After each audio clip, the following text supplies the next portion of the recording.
जी, hello दोस्तों, मैं हूँ कमर शीमा और दोस्तों पाकिस्तान में तो बड़े जो है वो खुशियाँ भी मनाई जा रही हैं और लड्डू भी फूट रहे हैं और परेशानी भी है और वो इस चीज़ की है कि अमेरिकी secretary of state Antony Blinken ने फॉरेन मिनिस्टर बिलावल भुट्टो को कॉल की है और इस कॉल को मीडिया में भी ज़ाहिर-सी बात है, इसको डिस्कस हो रहा है। ऑपोज़िशन जो इमरान खान साहब की शक्ल में इस वक़्त मौजूद है, वो ये भी नहीं कह रही कि ये कॉल क्यों आई है, लेकिन एंटी अमेरिकन बयानियाँ भी जो है वो नैरेटिव भी पाकिस्तान में वो बड़ा प्रमोट कर रहे हैं। और अब ये एंटनी ब्लिंकन साहब की कॉल तो आ गई भुट्टो साहब को लेकिन एक तरफ दूसरी तरफ देखा जाए तो जो इंडिया है उसकी एक पॉलिसी है जिसको वो कहते हैं नेबरहुड फर्स्ट पॉलिसी। लेकिन जो Indian ministry of external affairs के हेड हैं इस वक़्त डॉक्टर जयशंकर, उनकी कोई कॉल नहीं आई बिलावल भुट्टो ज़रदारी को और इसका मतलब जो है इसको बड़े पैमाने से एक्सप्लेन किया जा सकता है, इस पे बात की जा सकती है। आज मैं इस पे बात करना चाहता हूँ कि इंडिया की जो नेबरहुड फर्स्ट पॉलिसी है वो नेबरहुड जो पॉलिसी है उसमें आप कहाँ पे देखते हैं कि क्या इंडिया पाकिस्तान में कोई तब्दीली आने वाली है, कोई हालात तब्दील होने वाले हैं, कुछ चीज़ें बेहतर होंगी या कि जो जिस तरह है वैसे की वैसे रहेंगी? अब भले इंडिया ये कहता है कि जो नेबरहुड फर्स्ट पॉलिसी है, ये बेसिकली कोर कंपोनेंट है इंडिया की फॉरेन पॉलिसी का और बड़ा हम जो साउथ एशियन ममालिक हैं, उनके साथ बड़ा मिल के काम करेंगे और एक बड़े पैमाने पे वो बात करते हैं और इस चीज़ को वो डिस्कस करते हैं। लेकिन एक इम्पोर्टेंट चीज़ है कि सब regionalism technically prime minister Narendra Modi जो है वो प्रमोट कर रहे हैं और वो उनका कहना ये था रिसेंटली अगर आप नरेंद्र मोदी साहब के ऊपर बात करें, वो कहते हैं कि हम जो है वो सब रीजनल लेवल पे कोऑपरेशन प्रमोट करना चाहते हैं। उन्होंने कहा जी बॉन्ड्स जो हैं वो साउथ एशियन ममालिक के साथ ग्रो करेंगे थ्रू सार्क और आउटसाइड इट। इट मीन्स कि पाकिस्तान को माइनस करना है। That is what the Indian government strategy is कि पाकिस्तान को बाहर रखें, जो भी डिस्कशन होती है, जो भी हालात बनते हैं, जिस तरह का भी एक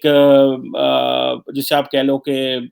रिलेशनशिप बनता है। मिसाल के तौर पे अगर आप सिर्फ़ और सिर्फ़ देखें एक रीजनल कोऑपरेशन था, ये साउथ एशियन एसोसिएशन ये जो सार्क वाला हो गया, ये तो डिसफंक्शनल है। एक छोटा-सा कोऑपरेशन है जिसको वो कहते हैं साउथ एशियन सब रीजनल इकोनॉमिक कोऑपरेशन जो कि बेसिकली 2001 में उन्होंने बनाया था जिसमें Bangladesh, Bhutan, India, Maldives, Myanmar, Nepal and Sri Lanka को उन्होंने डाला। लेकिन टेक्निकली भी कोई इतने बड़े पैमाने पे ये कोऑपरेशन भी नहीं है, लेकिन फिर भी चल रहा है। फिर भी इसमें जो है वो बांग्लादेश, भूटान, इंडिया एंड नेपाल जो है कि इनिशिएटिव था, इसको अगेन कहा जाता है कि ये सब रीजनल आर्किटेक्चर है, सब रीजनल इंस्टीट्यूशनल आर्किटेक्चर है, जिसका मकसद ये था कि वो चीज़ों को इंडिया जो है वो मैंने इसके ऊपर आपको पता है काफ़ी ज़्यादा बात की है कि इंडिया माइनस पाकिस्तान पूरे खित्ते के ऊपर अपना एक इकोनॉमिक फुटप्रिंट रखना चाहता है, अपना एक स्ट्रेटेजिक इन्फ्लुएंस रखना चाहता है, अपनी एक जिसे कहते हैं अपनी सॉफ्ट पावर के ज़रिए एंड देन जो ग्लोबल एक्सेप्टेंस इंडिया को मिल रही है, वो बेसिकली उसको भी कैश इन कर रहा है for broadening, for enhancing its influence in the region उसको भी कर रहा है। फिर इस तरह एक और है जिसको हम बिम्स्टेक कहते हैं, जिसमें bay of Bengal initiative for the multi sector technical and economic cooperation के नाम से जो है जाना जाता है। ये भी basically 7 south Asian and south east Asian Nations हैं। अब इनकी भी आबादी जो है वो 1.73 बिलियन के करीब है, लेकिन मेजॉरिटी ज़ाहिर बात है इसमें वो इंडियन ही है। 4 साढ़े 4 ट्रिलियन डॉलर का बिज़नेस भी है यहाँ पे, जीडीपी है एंड सो। अब ये है इंडिया की पॉलिसी और उनको पता है कि हमें क्या करना है कि हमें पाकिस्तान को माइनस करना है। अब इसके साथ ही ये जो सब रीजनल इंस्टीट्यूशनल आर्किटेक्चर इंडिया ने बनाए, इसके साथ ही उन्होंने एक पॉलिसी रखी जी लुक ईस्ट पॉलिसी। बेसिकली ये एक इकोनॉमिक एंड स्ट्रेटेजिक इनिशिएटिव है जिसका मतलब ये है कि वो अ, जो जो रीजनल ममालिक हैं ख़ास तौर पे जिसमें फॉर एग्ज़ाम्पल ऊपर रशिया से लेके नीचे मलेशिया तक जो है, वो अपना एक इन्फ्लुएंस रखना चाहते हैं और जिसे वो कहते हैं लुक ईस्ट वो देखना चाहते हैं। ऊपर कोरियाज़ भी आ जाते हैं, जापान भी आ जाता है, नीचे जो है वो इंडियन ओशन का भी बहुत सारा हिस्सा जो है उसमें आ जाता है। इसी तरह एक साउथ ईस्ट एशिया की फ़ोकस है उनके ऊपर जिसमें वो ज़ाहिर बात है एक बड़े पैमाने पे वो जो साउथ ईस्ट एशिया में जो साउथ चाइना सी और इस तरह की जो चीज़ें हैं उसको भी देख रहे हैं। और गो के जो साउथ ईस्ट एशिया पॉलिसी है और लुक ईस्ट पॉलिसी है, जिसमें आपस में बहुत ज़्यादा मुमासलत है। लेकिन एक इनकी जो है वो जिसमें जो अपने आप को ये समझ रहे हैं कि हमें अपना इन्फ्लुएंस बढ़ा रहे हैं, वो है look west policy. Look west policy में जो है वो अपने पर्टिकुलरली यूएई अरब ममालिक के साथ और पर्शियन गल्फ में अपने आप ताल्लुकात को जो है वो बढ़ा रहे हैं और मिडल ईस्ट तक जा रहे हैं, जिसमें वो फॉर एग्ज़ाम्पल ईरान को साथ में लाने की कोशिश कर रहे हैं, इवन कि बहुत हद तक इजिप्ट को भी साथ में लाते हैं। इंडिया की मैं बात करूँ कि ये कहाँ पे अपने आप को लेके जा रहे हैं, और ये नरेंद्र मोदी के दौर में है। सो इसमें सारे के सारे प्रोसेस में क्या चीज़ माइनस है? पाकिस्तान। ये मैंने आपको इंडिया की एक लुक ईस्ट पॉलिसी का थोड़ा-सा बताया है। अब टेक्निकली इसको बड़े पैमाने से देखा जा सकता है। 2 देखिए, इंडिया की नेबरहुड पॉलिसी जो है, वो टेक्निकली उसको जो है वो लग जाता है, ब्लॉकेड लग जाता है। एक तरफ तो पाकिस्तान है और ऊपर चाइना है। अदर दैन दैट इंडिया को पता है कि हमें अपने जो बाकी रीजनल ममालिक है उनके साथ काम करना है। जो जिसको आप कहते हैं कि जो चाइना है, चाइना के साथ तो वैसे एक स्ट्रेटेजिक राइवलरी में इंडिया आ गया है। अब चाइना के साथ राइवलरी करेगा तो सारी वेस्ट से कोऑपरेशन मिलेगा, मिलिट्री का राइज़ होगा, और जो सेंस ऑफ नेशनलिज्म जो नरेंद्र मोदी ने इंडिया अवाम के अंदर फूँकी है, उसको भी तो ज़िंदा रखना है। सो वो जो सारी की सारी सेंस ऑफ नेशनलिज्म है, जो नरेंद्र मोदी ने फूकी है, उसमें ज़ाहिर बात है वो एंटी पाकिस्तान है, एंटी चाइना है, and to give a message to the Indians that India is a great nation and we have been ignored, we have been undermined, we have not got a due share, और हम इन चीज़ों पे वो जो है वो कर रहे हैं। मेरा ख़्याल है इस पे जो ज़ाहिर बात है, जो मैं बात करना चाहता हूँ वो बड़ी इम्पोर्टेंट है कि इंडिया जो है उसको अपनी जो बिलावल भुट्टो ज़रदारी हैं, पहली बात तो ये है कि मैं बहुत सारे दोस्तों को शायद नहीं पता, बिलावल भुट्टो ज़रदारी सुनने में आ रहा है कि वो अमेरिका आ रहे हैं, और वो अमेरिका आ रहे हैं, और वो इसी महीने आ रहे हैं, और सुनने में आ रहा है कि अगले कुछ दिनों में आ रहे हैं। जो है वो द सेकंड जो है ये कोई 15-18 जो मई है, इसके दौरान वो आ रहे हैं, 3, 4, 5 दिन के लिए आ रहे हैं, बिकॉज़ उनको पता है कि रिलेशनशिप को रिपेयर करना है। अब हुआ क्या है टेक्निकली, मेरा ख़्याल है, जो मेरी अंडरस्टैंडिंग है और एस्टेब्लिशमेंट पाकिस्तान में क्या चाहती है, एस्टेब्लिशमेंट ये चाहती है कि इमरान खान ने तो बड़ा डैमेज किया फॉरेन पॉलिसी फ्रंट के ऊपर। दोस्त भी नाराज़ कर दिए, दुश्मन और दुश्मन बन गए, दोस्तों को भी फारग कर दिया इमरान खान साहब ने, और उनको, इमरान खान को पता था, इमरान खान अपनी बेस की तरफ चले गए। इमरान खान भी टेक्निकली, अगर आप इमरान खान के माइंड से सोचें, तो वो बिल्कुल ठीक खेल रहा है। वो क्या ठीक खेल रहा है? उसको ये है कि मैंने करनी है सियासत,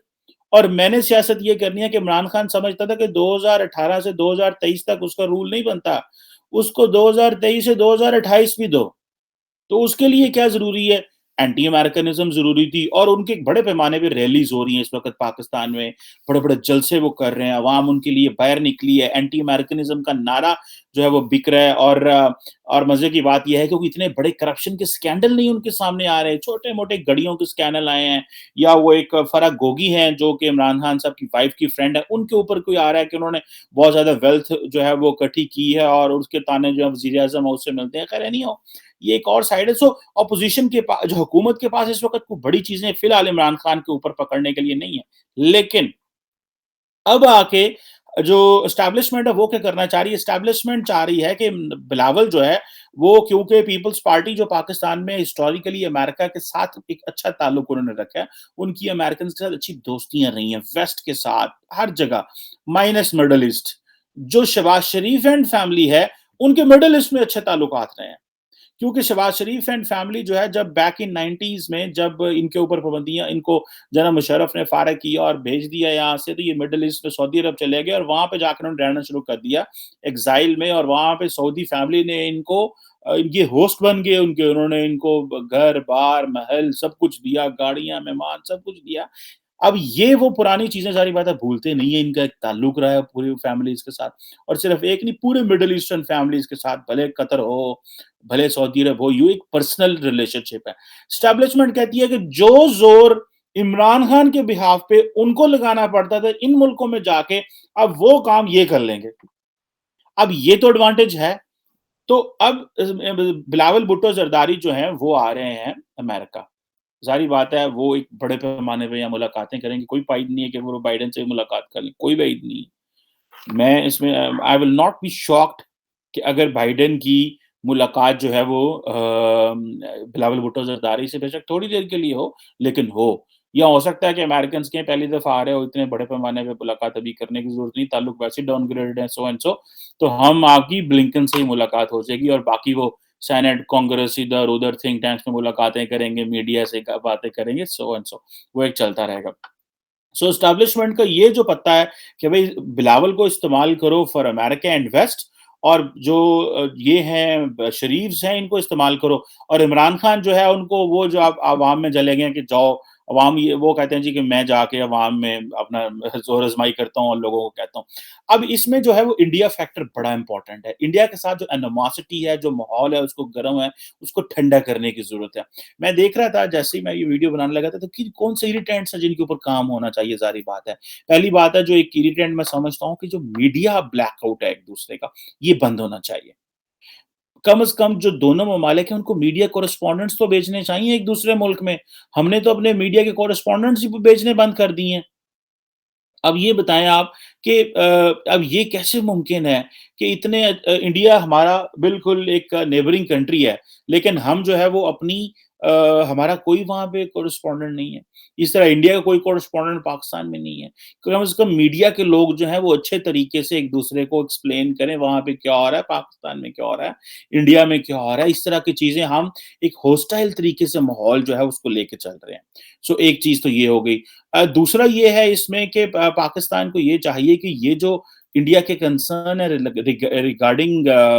जो वो कहते हैं कि जी क्रॉस बॉर्डर टेररिज्म, कश्मीर ये और वो, इस तरह पाकिस्तान के कंसर्न्स हैं कि जी इंडिया की इन्वॉल्वमेंट है बलूचिस्तान में, यहाँ पे सब नेशनलिज्म को प्रमोट करने में जो है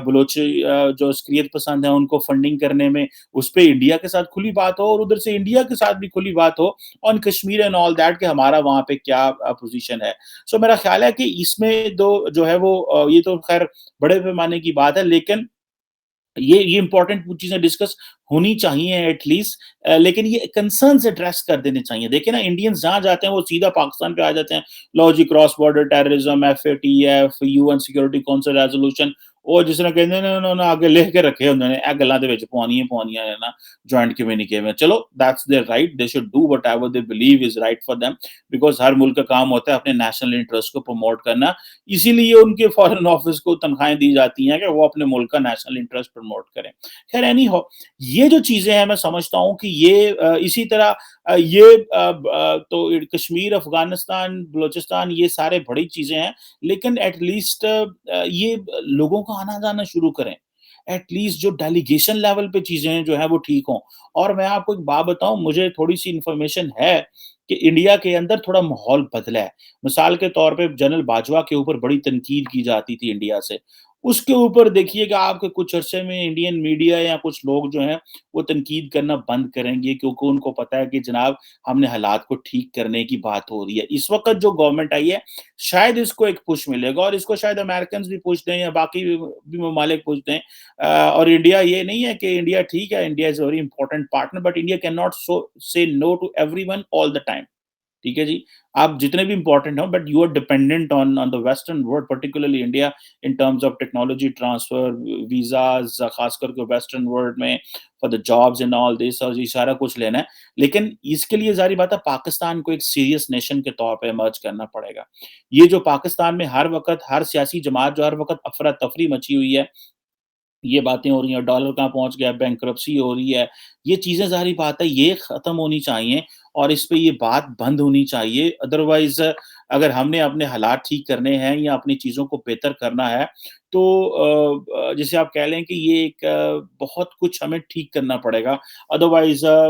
भले सार्क हो या चीज़ें जो हैं वो ठीक नहीं होंगी। और इंडिया को भी अपनी अप्रोच जो है वो खित्ते में थोड़ी बदलनी पड़ेगी। और पाकिस्तान को अप्रोच इस तरह बदलनी चाहिए कि पाकिस्तान को भी कनेक्टिविटी में इंडिया के साथ आना चाहिए। ये नहीं है इंडिया के साथ पाकिस्तान की जो बड़े प्रॉब्लम्स रहे हैं कि उसमें कनेक्टिविटी भी नहीं हो सकी। बैलेंस पॉलिटिकल पर्सपेक्टिव्स नहीं है दोनों तरफ। और दूसरा ये है कि जो इंडिया का इकोनॉमिक क्लाउड ज़्यादा है, पाकिस्तान का इकोनॉमिक क्लाउड कम है। द रीज़न हमने जो चाइनीज़ ने इंडिया में पाकिस्तान में इन्वेस्टमेंट की है, उसको लिए वो जो भी फ़ेवरेबल एनवायरनमेंट नहीं है, वो ठीक होना चाहिए। मैं देख रहा था पाकिस्तान के साबिक सदर आसिफ ज़रदारी और बिलावल भुट्टो के वालिद कह रहे थे डॉलर को ₹5 इक्वल होना चाहिए, 1 डॉलर के ₹5 होना चाहिए। ठीक है, उनके दौर में इस तरह तो नहीं था, उनके दौर में भी 80-90 था। लेकिन इवन देन ठीक है जी, इस तरह मैं समझता हूँ कि ये जो डिप्लोमैटिक मैनूवरिंग ज़्यादा करनी चाहिए और एंड आई पर्सनली बिलीव कि बिलावल भुट्टो ज़रदारी इनके पास कुछ ना कुछ ऐसा ज़रूर होता है कि दे कैन डू इट। ये अमेरिका और ये वेस्ट के साथ थोड़ा इंग्लैंड के साथ चीज़ें बेहतर करें and they will come to India and they will follow India's neighbourhood policy कि भाई क्या है। और इंडिया को भी कहेंगे कि वो भी मैच्योर रियासत के तौर पे सामने है और इंडी पाकिस्तान भी मैच्योर रियासत के सामने है। क्योंकि इमरान खान साहब से आप सियासत तो करवा सकते हैं, जिंगोइज़्म करा सकते हैं, पॉपुलिज़्म करा सकते हैं, बैशिंग करा सकते हैं, तू मैं और जिसे कहते हैं ना फाड़ लो करा सकते हो, काम नहीं करवा सकते बिकॉज़ इट्स नॉट और ये कैपेसिटी नहीं रही है, उनके अंदर कैपेसिटी नहीं है। He has a serious capacity issues. He's a good crowd puller. He can mobilize people. He can convince people for whatever he believes in. People would love his idea, but he doesn't have a team to run the system. उनके पास लोग नहीं है and the bureaucracy hates Imran Khan and मैं बहुत बड़ी बात कर रहा हूँ I am giving a sweeping statement the reason behind is the way he has treated them NAB के केसेस और बहुत कुछ तो ये बहुत सारे मसाइल हैं जो मैं समझता हूँ Imran Khan is not in that kind of condition जिसमें ये दो सियासी जमातें हैं दैट इज वाई ये ब्यूरोक्रेसी पे control political stability and then that will bring economic stability and that will supplement their efforts for जो जैसे आप कह लो कि एक बड़े पैमाने पे जो काम करने की सो लेट्स सी क्या होता है कि इंडिया की नेबरहुड पॉलिसी पे भी क्वेश्चन आना चाहिए that they should work hard that they should work with Pakistan as well ये नहीं है कि जी ठीक है आपने उधर सार्क बना ली इसको डिसफंक्शनल कर दिया ससैक बना ली बीबीआईएन पे काम कर लिया बिम्स्टेक पे कर लिया जो लोक ईस्ट पॉलिसी ले आए ये ले आए वो ले आए एंड देन पाकिस्तान को बीच में माइनस करने की कोशिश की Pakistan should jump in and Pakistan should ask for its due share and not just in India बाकी जो ममालिक हैं प्रॉब्लम ये है पाकिस्तान का कि पाकिस्तान हर इस्लाम मुल्क से बात नहीं कर सकता हम सिर्फ उस मुल्क से फिलहाल बात करते हैं जिन पे जो हमें फ़ायदा दे सकता है इसके बियॉन्ड जो है वो हमारी ब्यूरोक्रेसी को डिप्लोमेटिक कोर को सोचना होगा otherwise things will not be the same so let's see इसमें बिलावल भुट्टो और ब्लिंकन साहब की जो मुलाकात है इसमें क्या आउटकम निकलता है this month and then India की नेबरहुड पॉलिसी में जयशंकर कॉल करेंगे कि नहीं करेंगे या वो हॉस्टिलिटी बरकरार रखते हैं this is another development we should keep monitoring thank you very much